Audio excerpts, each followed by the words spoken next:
வீக்கெண்டுக்கு இது மாதிரி ஒரு மக்கானா அடை செஞ்சு பாருங்களேன், சூப்பராக இருக்கும். 2 கப்பு மக்கானா ட்ரை ரோஸ்ட் பண்ணி எடுத்துக்கோங்க. அது கூடவே 1 கப்பு ஓட்ஸையும் நல்லா ரோஸ்ட் பண்ணிவிட்டு ஆற வச்சுட்டு மிக்சியில் இது மாதிரி நைஸாக பவுட்ரு பண்ணி எடுத்துக்கோங்க. 1 கப்பு கோதுமை மாவு ஆட் பண்ணிக்கோங்க.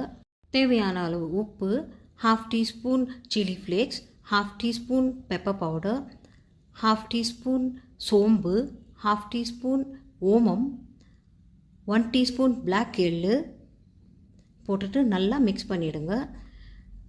எண்ணெய் எதுவும் சூடு பண்ணாமல் ஒரு 2 டேபிள் ஸ்பூன் எண்ணெய் போட்டுட்டு தேவையான அளவு தண்ணி தெளிச்சிட்டு இது மாதிரி கெட்டி மாவாக பிசைஞ்சு எடுத்துக்கோங்க. உங்களால் எவ்வளோ மெலிசாக தேய்க்க முடியுமோ அவ்வளோ மெலிசாக தேய்ச்சிட்டு கட்டர்ஸில் ரவுண்டாக கட் பண்ணி எடுத்துக்கோங்க. ஒரு ரவுண்டையும் திருப்பி மெலிசாக தேய்ச்சிட்டு இது மாதிரி ட்ரை பண்ணி வச்சுக்கோங்க.